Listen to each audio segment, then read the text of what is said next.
It certainly feels like there's going to be a new college football playoff format in 2026. That they're going to be a 16-team playoff with straight seeding, no conference championship buys, etc. Whether that's a good thing or a bad thing, we can discuss. That's for a different day. But it does turn my mind over to an interesting question. If I were to ask you, which was the most difficult national championship to win? Is it the BCS? Is it the 4-team playoff or the 12-team playoff? Because I think the instant reaction is to say that it's the 12-team playoff because you have to win more games to win the national championship in a 12-team playoff. Ohio State had to beat Tennessee, Oregon, Texas, and Notre Dame to win the national championship.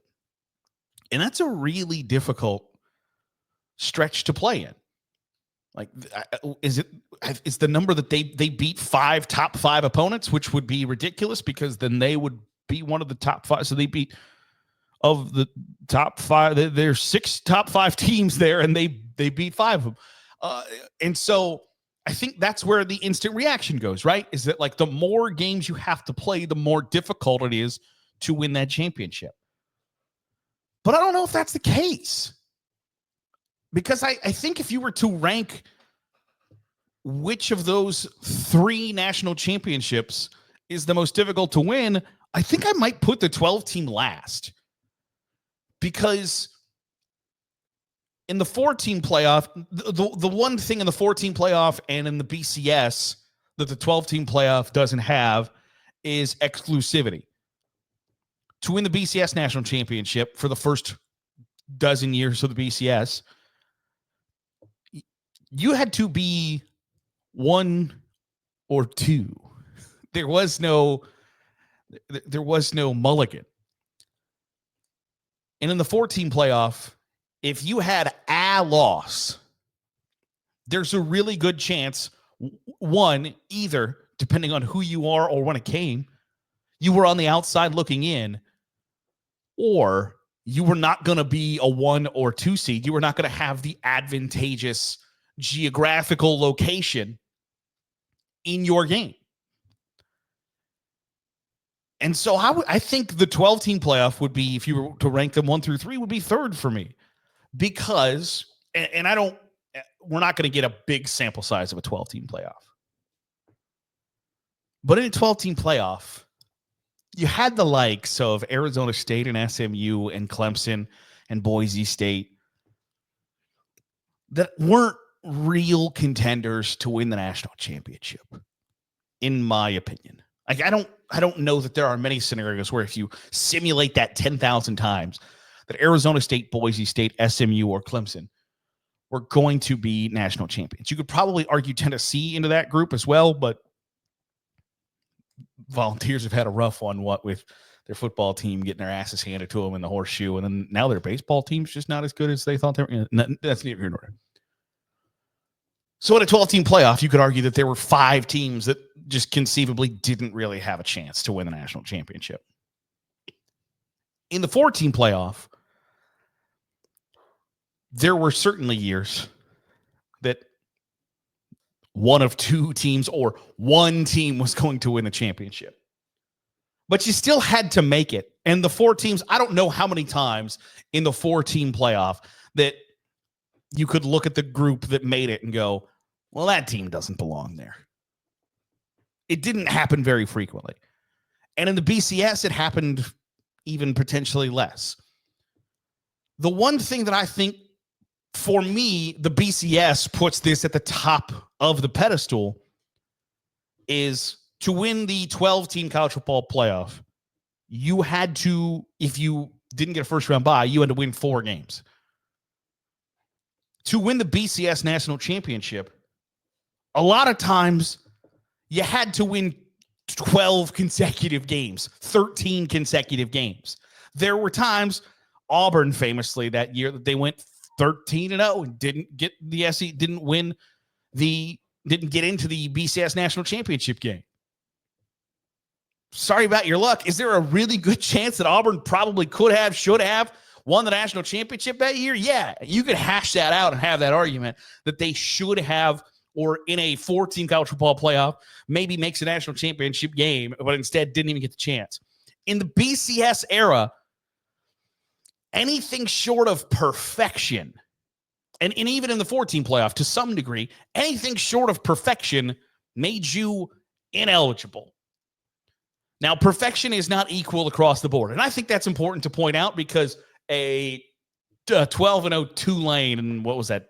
The Sean King year, is not the same as like 16-0 2019 LSU, right? Like, that's not the same thing. But perfection is still really difficult to accomplish. You know how many teams finished the 2024 college football season perfect? Team in the regular season / championship games. You know what that team went on to do? They didn't win the national championship. Winning all of your games is really, really hard to accomplish. And yet, a lot of BCS national champions were forced to do that, or even forced to be perfect to get in a spot to qualify to win the national championship. And if you had a loss during the 4-team playoff,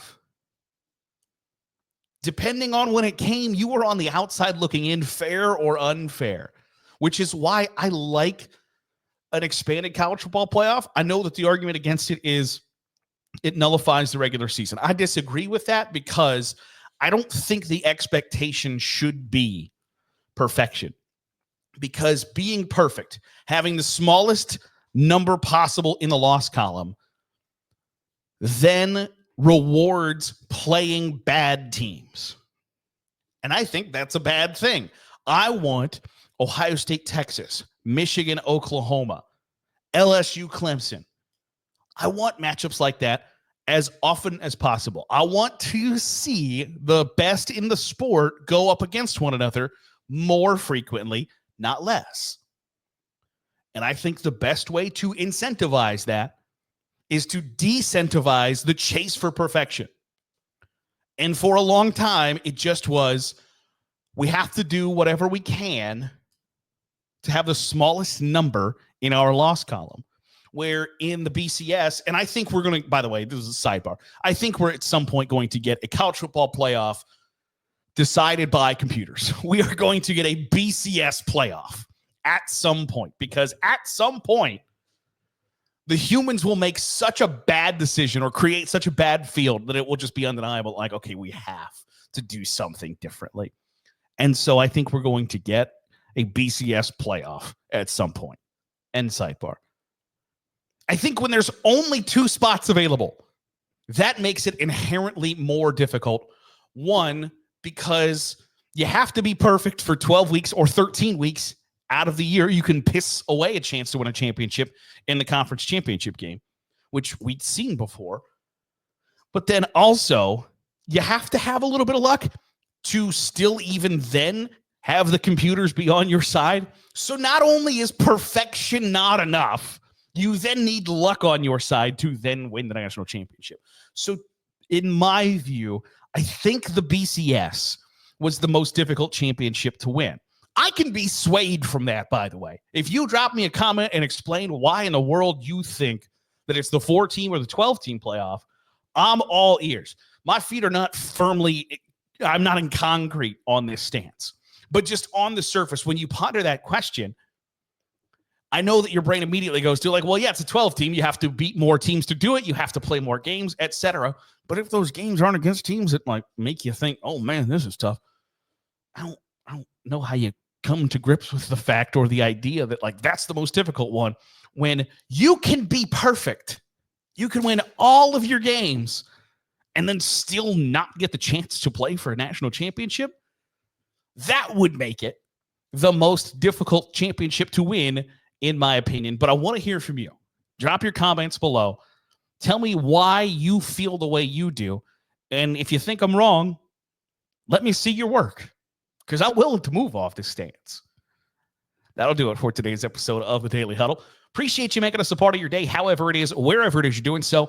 If you're watching on YouTube, hit the subscribe button. Make sure you're getting all the great college football content we're pumping out. If you're listening on the podcast feed, drop a 5-star review. It goes a long way in helping out the channel. I'll see you tomorrow for another episode of the Daily Huddle.